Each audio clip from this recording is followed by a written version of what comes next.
नमस्कार दोस्तों। आज जो मैं कहानी सुनाने जा रहा हूँ ये कहानी बहुत ही इंटरेस्टिंग वाली है, तो एंड तक जरूर देखें। आर्किड के फूल अरुणाचल प्रदेश की कहानी। आर्किड जैसे सुंदर फूलों के संबंध में लोगों में अनेक प्रकार के विश्वास और किंवदंतियां प्रचलित है। कहते हैं कि किसी समय एक बड़ा नेक और ईमानदार राजा राज्य करता था। उसके राज्य में ऊंचे ऊंचे पहाड़, घने जंगल, हरे भरे बगीचे, कल कल करती नदियाँ और सुंदर सुंदर पशु पक्षी थे। राजा अपनी प्रजा का बहुत ध्यान रखता था, अतः उसकी प्रजा बहुत सुखी थी। उसके राज्य में किसी चीज की कमी नहीं थी। राजा का परिवार बहुत छोटा था। एक रानी और एक राजकुमारी। राजा के कोई बेटा नहीं था, अतः रानी और राज्य के महामंत्री, सेनापति, राजगुरु आदि ने राजा को सुझाव दिया कि वह दूसरा विवाह कर ले, किंतु राजा ने उनकी बात नहीं मानी। राजा रानी को बहुत प्यार करता था और किसी भी कीमत पर दूसरा विवाह करना नहीं चाहता था। धीरे धीरे कई वर्ष बीत गए। राजा का जीवन बहुत सुखी था। उसकी बेटी अब बड़ी हो गई थी। राजकुमारी भी अपनी माँ के समान सह्रदय, कोमल और अद्वितीय सुंदरी थी। उसके रूप और सौंदर्य की चर्चा आसपास के राज्यों में होने लगी थी। राजा के पास आसपास के राजाओं ने अपने राजकुमारों के विवाह प्रस्ताव भेजने आरंभ कर दिए थे, लेकिन राजकुमारी अभी विवाह की इच्छुक नहीं थी। अतः राजा ने किसी भी विवाह प्रस्ताव को स्वीकार नहीं किया था। राजकुमारी का महल बहुत शानदार था। उसके महल के पीछे एक हरा भरा बगीचा था। इस बगीचे में बहुत सुंदर सुंदर वृक्ष थे, जिन पर बड़े स्वादिष्ट फल लगते थे। राजकुमारी प्रतिदिन प्रातःकाल अपनी सखियों के साथ महल के पीछे बगीचे में आ जाती थी और तेज धूप निकलने के पहले तक यहीं रहती थी। तेज धूप होते ही वह महल में आ जाती थी। बगीचे में टहलना राजकुमारी का सबसे प्रिय शौक था। राजकुमारी के महल के बगीचे में एक बावड़ी थी। इसका साथ पानी बहुत साफ और स्वादिष्ट था। महल के लोग इसी बावड़ी का पानी पीते थे। बगीचे में टहलते टहलते जब राजकुमारी थक जाती थी तो इस बावड़ी के मुंडरे पर बैठकर आराम करती थी। एक दिन प्रातःकाल का समय था। राजकुमारी हमेशा की तरह महल के पीछे के बगीचे में टहल रही थी।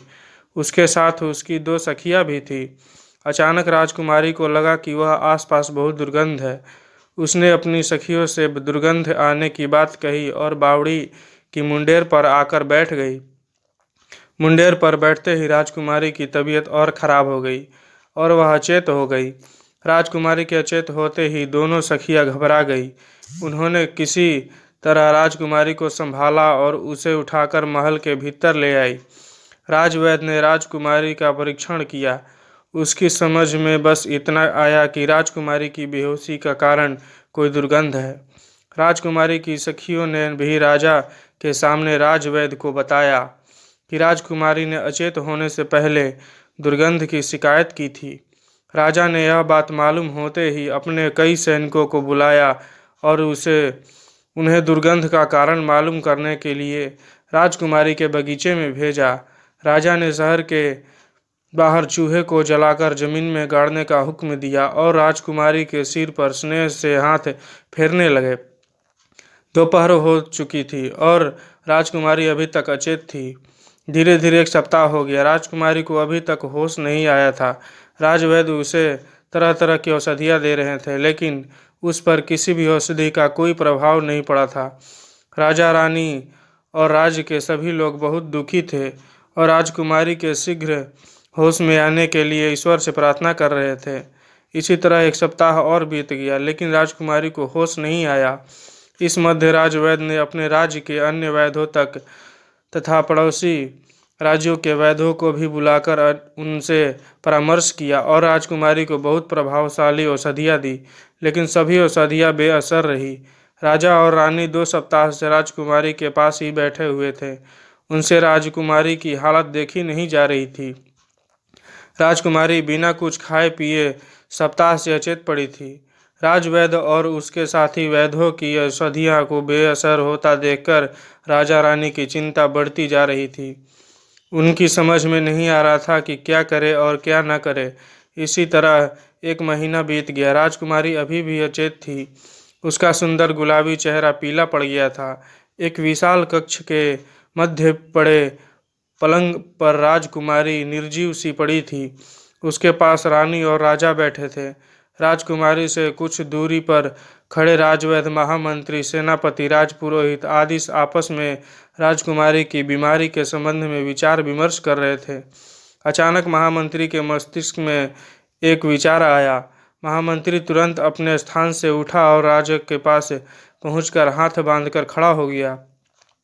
महामंत्री ने राजा को सुझाव दिया कि वह अपने राज्य में और आसपास के राज्यों में यह डूगी पिटवा दे कि जो व्यक्ति राजकुमारी को ठीक कर देगा उसे सोने की 1 लाख मोहरें पुरस्कार में दी जाएगी। महामंत्री ने राजा की आज्ञा पाकर अपने राज्य में और आसपास के राज्यों में यह डूगी पिटवा दी और पुरस्कार में आधे राज्य की घोषणा कर दी।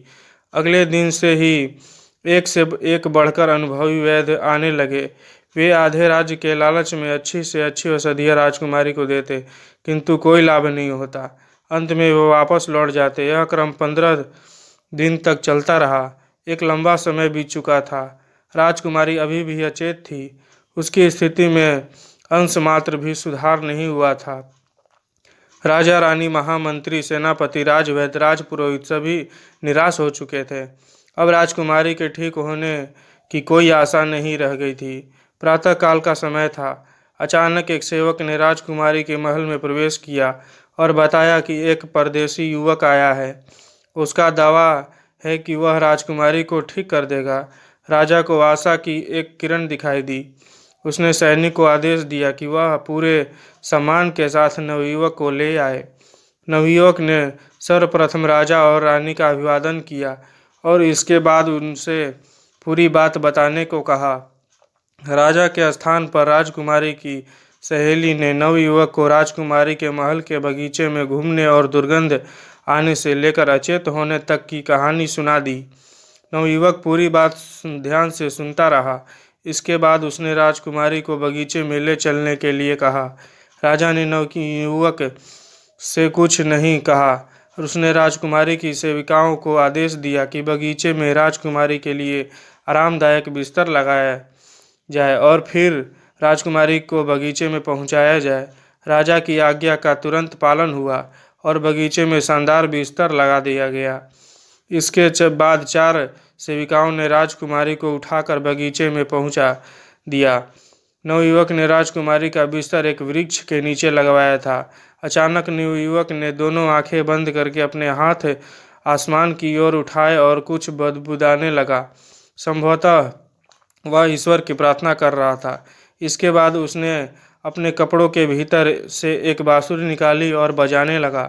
बांसुरी की आवाज़ में दैवीय आनंद था। उसकी आवाज़ में ऐसा जादू था कि सभी खो गए। अचानक एक चमत्कार हुआ। राजकुमारी जिस वृक्ष के नीचे लेटी थी वह सुगंधित फूलों से भर उठा और उसके फूल राजकुमारी पर गिरने लगे।